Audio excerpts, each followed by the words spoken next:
Hello, Bobs. We're back with another round of new arrivals of books. And I will. Please don't spill, you son of a bitch. Thank you. See, I'm great. Yeah, got some new books. Well, I guess it wasn't today, but yesterday. Yesterday, today. But I think I need some pumpkin beer to go with it. And this is the Great Pumpkin Elysium, which I'll do a bear review on again at some point for the 2024 season. But yeah, at this point, we're just going to look at some books.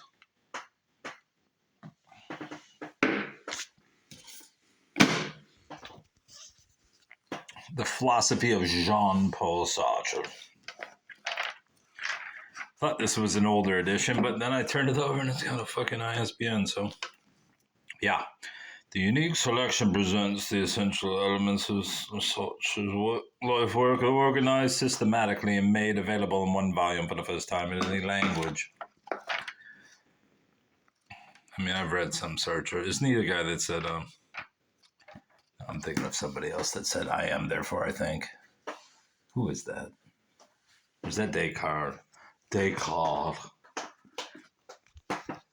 I mean, look at this fucking guy. I'm smoking a pipe, Bubba.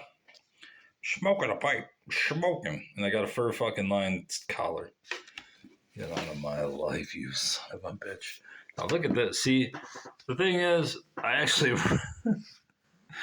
I have more books on Dickens than you probably have on your entire bookshelf, but I looked at this cover and went, what the fuck are these people? And then I see a pitchfork in there. There's a knife. Looks like a robot holding up a knife. Skeleton, perhaps. And there's this fucking lead singer for Rat, I think. And this is about France and the Revolution. I did not know that. And I've probably got like 6 copies of this book. I've never literally read the cover. In writing this magnificent tale of London and Paris in the bloody days of the French Revolution, Charles Dickens won for himself the greatest popularity any novelist has ever known. For he told a thrilling story, bruv, filled with suspense and a swift narrative. And he peopled that story with entrancing characters. Their superb adventures have made a tale of 2 cities. One of the most exciting novels of all time. All right. Something tells me that it wasn't. This I only got. I don't really know anything about Henry James. And even though it was marked up, it's just a good old cover. The Chant of the Screw. A terrifying tale of the supernatural which has mystified and enthralled readers for half a century. The last word in creeping horror stories. I did not know that. I didn't know it was. Not much of a fan of classics. Though I am a fan of classic mass market paperbacks. What is this? The Grace Fellowship. Come and experience God's free grace. Sunday service, 10:30 a.m. Livonia, Michigan.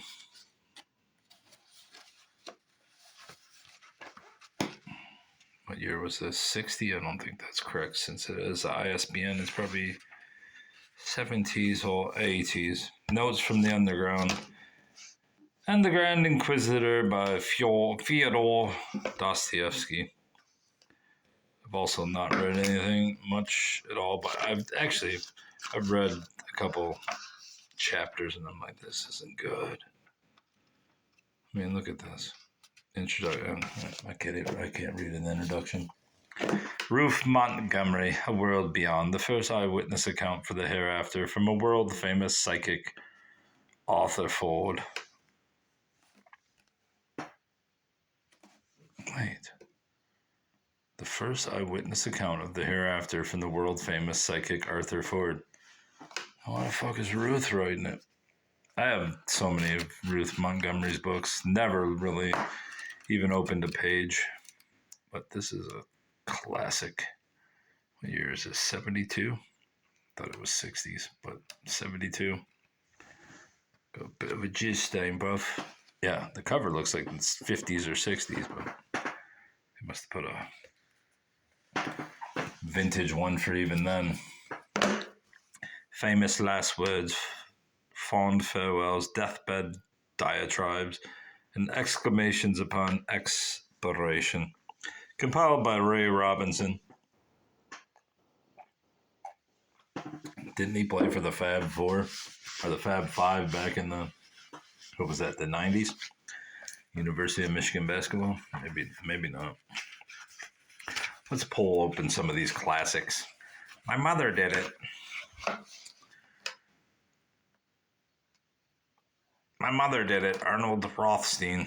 True to the code of the underworld, legendary bookmaker Arnold the Big Bankroll Rothstein, who liked to say that the weather was the only thing he couldn't fix, refused to finger the culprits who gunned him down in a New York City hotel in 1928. At the age of 46, Rothstein is best known for allegedly fixing the 1919 Black Sox World Series, but in his lifetime, he was never convicted of a single crime. Did it say, did they kill him in 1928? Or not? I mean, if he was dead, he probably couldn't identify them. Look at this guy, William Sloane Coffin. Let's go to him. God's heart was the first of our hearts to break. William Sloane Coffin, in a eulogy for his son Alex.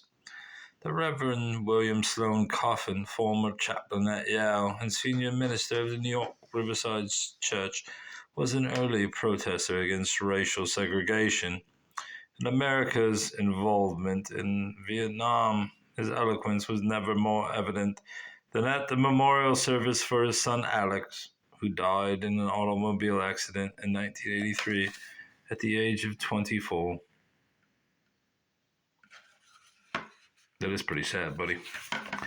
If you send for a doctor, I will see him now, Emily J. Bronte. But it was too late to save the 30-year-old poet and author of Wuthering Heights from the final stages of tuberculosis. The stubborn and strong-willed Bronte refused medical help until the very end and became the first ill-fated Bronte sister to die an untimely death. I did not know that. She's like, fuck it, I ain't seen it. Hey, I'm about to die. Go get the doc. So, brilliant. Now, this is rather brilliant in itself. England Brothers, which I have not looked up, but unlike some people, I'm quite a fan of not only library books and their markings, but, oh yeah, there was also this in there. I'm hoping this is like the fucking $10 million stamp. No, it won't be. Look at George. He looks fucking pissed. I'm fucking dead for 200 years. You're gonna be dead 200 years too, buddy.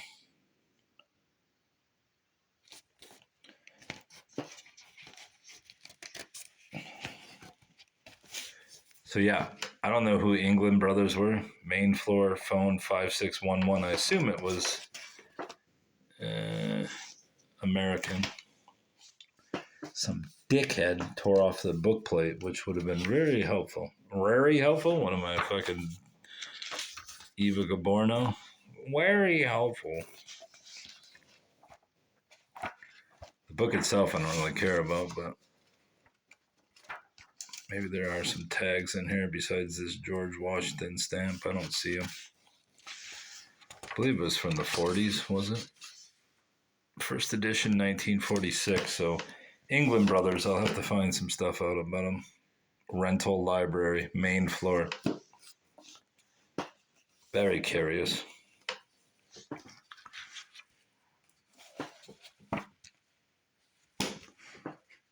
What had become of the neurotic, fast-fading spinster Florence Brown? Had she committed suicide? She had little to live for. Had she been kidnapped? Her only relative was far from rich. Had she simply vanished, or as it seemed, into thin air? Or had she been murdered? Don't know. It's kind of a good... What is this, fucking mushrooms? Some kind of flower. Sepia flower. Seeping into my brain. All right, let's get on with this bullshit. As you can see from this stack here, There must have been a former devotee of good old Neil Gaiman. I'm not a particular fan of the guy. In fact, I think he's creepy. That Coraline book. I remember whenever that Coraline came out, and so many people are like, I love this guy. Man, this guy's fucked up. Look at this. Story by Neil Gaiman. In the morning, bright lights. In the morning's bright light, the young lady seemed more human and less ethereal. She had said nothing since Tristran? I thought it was Tristan.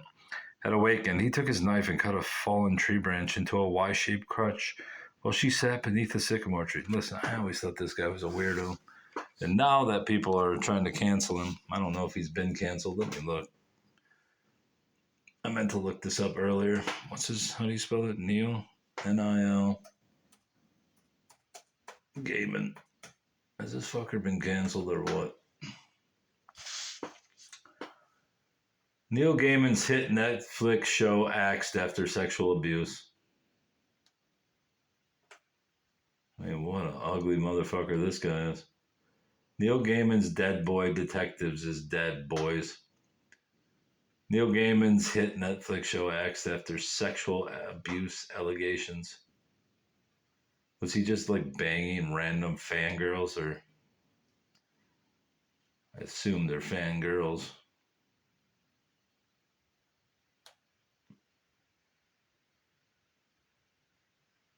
He's 63 years old, influenced by Terry Pratchett, Stephen King, Harlan Ellison, and Alan Moore.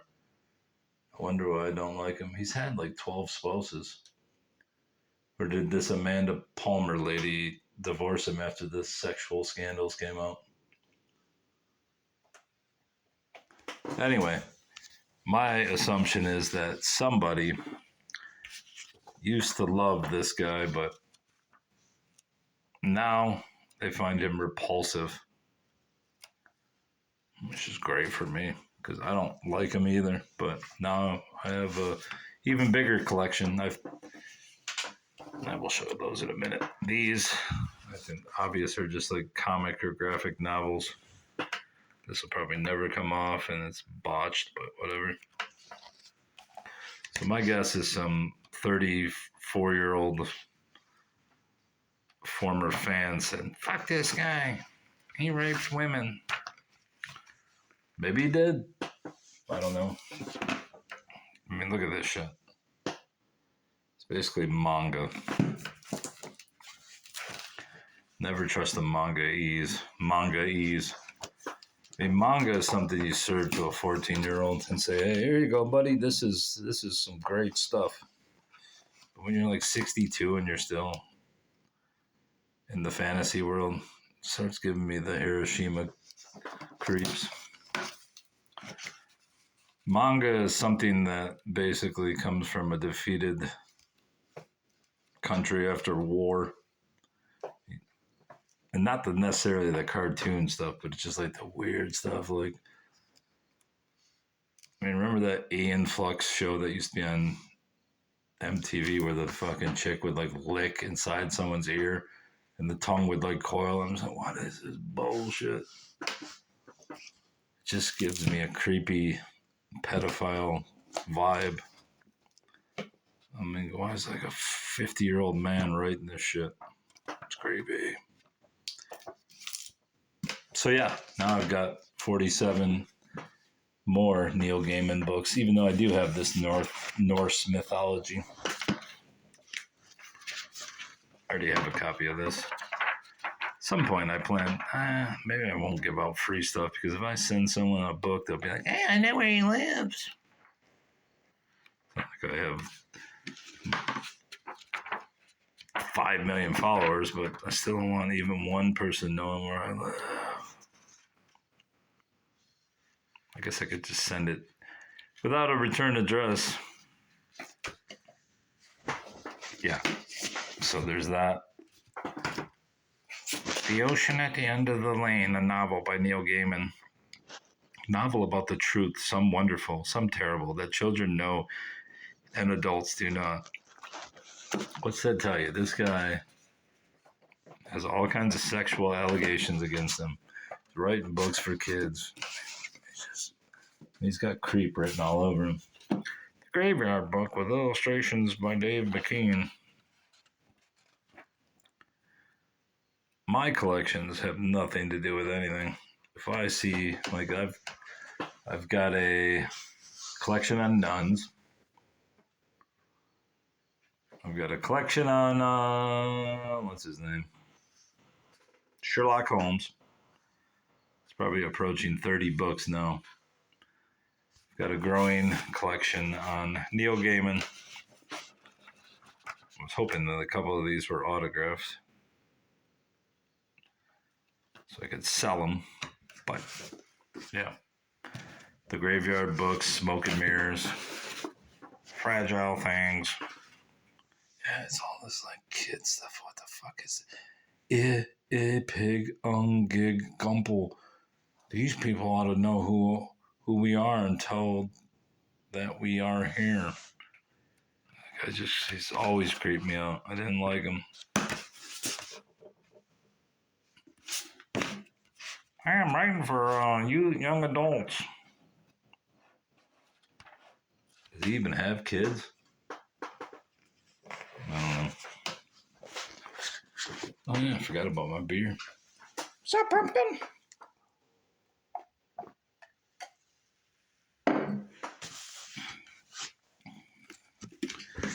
Yashawara, the glittering world of the Japanese courtesan, which I assume is a whore. Yashawara is the first attempt in nearly a century to give a comprehensive and detailed account of the Edo period, Japan's legendary pleasure quarter. Yeah. I'm not a particular fan of this sort of shit, but I do collect books about so-called white slavery, which was people being sold into obviously sex slavery back in the late 1800s, early 1900s. I don't think any of this shit's cute.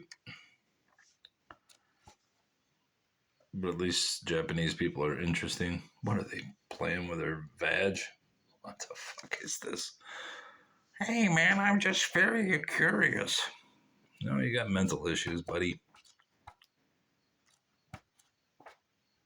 I like to explore things.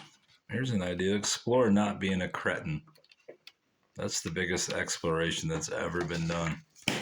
Don't be a cretin. Yeah. Interesting to read about. And then thumb your nose up like you're some Parisian cat. Speaking of thumbing my nose up, Matthew Delaney, The Golem. Since I'm reading that one book by The Golem Resurrected by Arnold Goldsmith, I figured I'd pick this up even though it's in German. Can't read it. I don't know a single word of gerbil, or German, or German. But if I'm ever transformed into a German somehow, I will read it. Golem. Chaos, Leonard Smith, a very short introduction.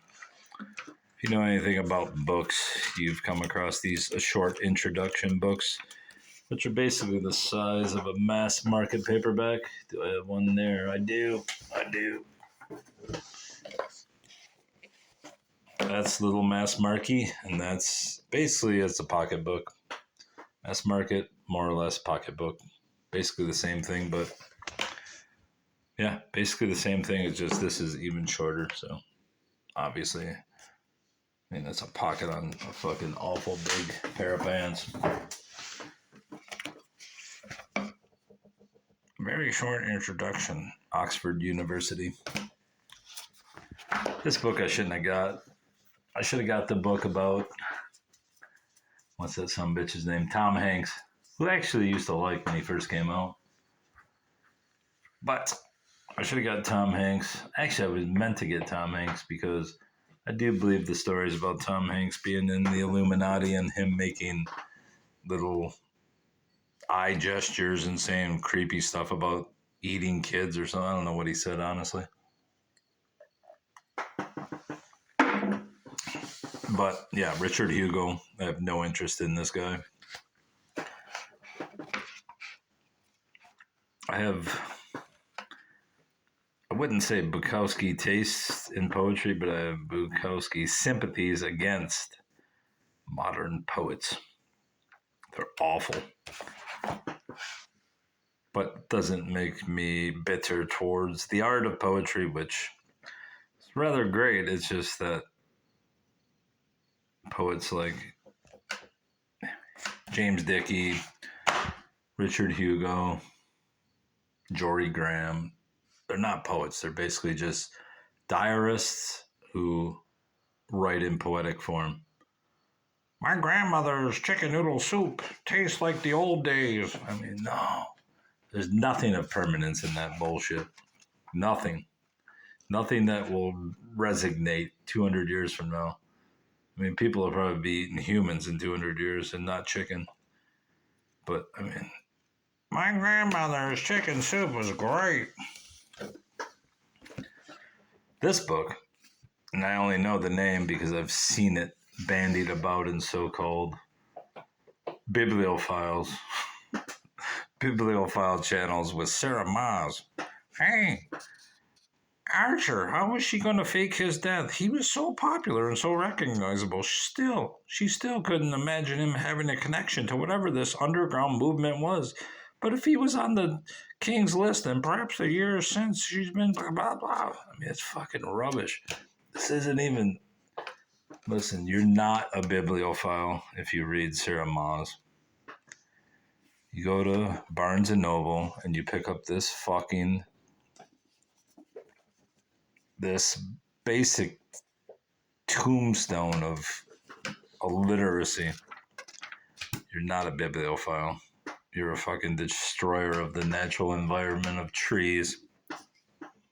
Well, I will say that these books smell good. The perfume that they put on there to intoxicate 43-year-old women with nose rings is somewhat of a marvel, to be honest. But yeah, that is not a bibliophile's dream. You don't pick something up like that and say, I'm a bibliophile. Or even Neil Gaiman. I mean, you can say you're a fucking half bibliophile if you pick that garbage up, but at least Jane Austen is a classic. I mean, I'll be honest, Helen McInnes and her ilk, who I have a collection of, are not exactly bibliophiles' dreams, but they are a bad book club selection, so I got it. David to Delacroix by Walter Friedlander. Maybe? David to Delacroix, translated by Robert Goldwater, an indispensable book on a majestic period. The renowned study follows the evolution of French painting from the Revolution through the Napoleonic era, beginning with David's revolutionary classicism. Mr. Friedlander scrutinizes the work of early 19th century artists against the background of their times. He reveals the Baroque tendencies diffused into the art of Proudhon, and this predisposition mixed with the strong realism in the work of Géricault. Two distinct trends appear. Deriving from Poussin and Rubens, the author follows the styles as they mature and represents the consummation in two great masters, the refined and abstract classicism of Ingres and the Baroque of Delacroix with its flamboyant colorism and exotic subjects. It's a pretty good painting. I've seen that. I've actually got that on one of Clarence Carson's. There's literally not a single illustration in this book. Oh, they're all in the back. And then black and white. Yeah, these are fucking brilliant. This is art, buddy. What's that? It's the tiger. I got no beef with these classic paintings. Yeah, these are fucking brilliant.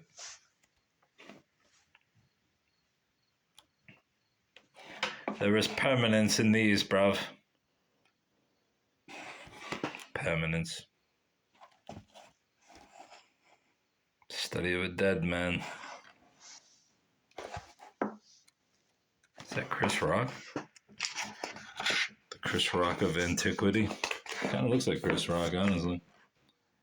Jericho. Does look like Chris Rock. Side profile of him.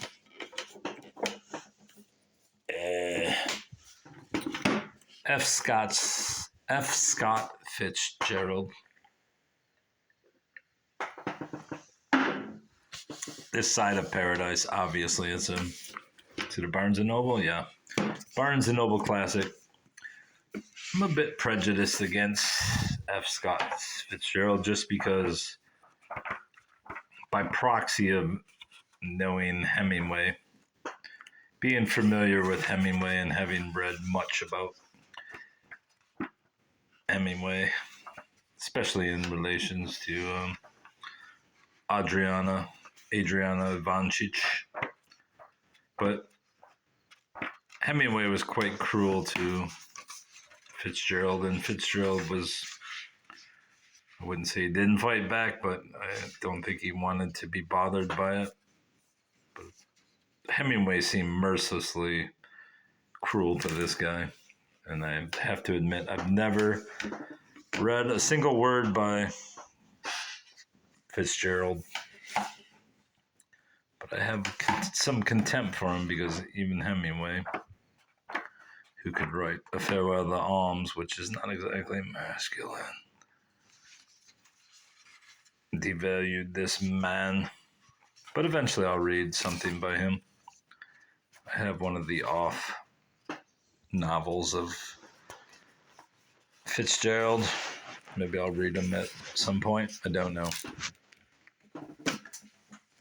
But I try not to be biased with people I have not read. This is obviously Z, a novel of Zelda Fitzgerald by Therese Ann Fuller. Didn't she cheat on him?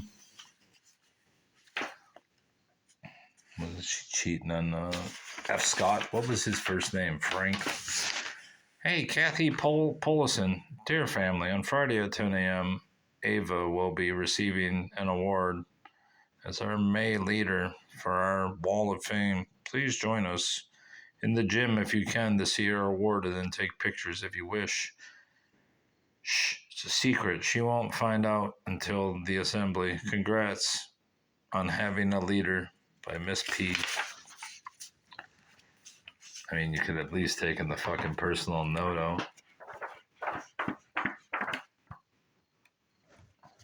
Yeah, I know nothing of this book, and I don't really know much about Zelda, but I kind of think that she cucked poor Fitzgerald. Maybe I'm wrong. Maybe he cucked her. Don't know. Lastly, we have Jane Austen 4 novels, Sense and Sensibility, Pride and Prejudice, Emma and Northanger. Is it Northanger? Northanger? I prefer. Oh, I didn't know the fucking goddamn binding was split. Well, it's just as well, I suppose, bruv. I'm never going to read it, so. Still worth 50 cents, even as a huge gaping asshole in the binding. And there's a little flower. What sort of flower is that, bruv? Is it? I don't know what it is. Yeah, I've never read a single word of Jane Austen. I do like the gilding on it, though. Maybe I'll fix the book. Maybe I'll fucking do it, bruv. No, someone was like an amoeba bit through it. Maybe an aardvark. Look at that shit. Oh, dear you bastards. You bastards. Put this out. I I thought I saw it. Canterbury Classics of San Diego. All right, Bobs, that's all. That's all. Good boy.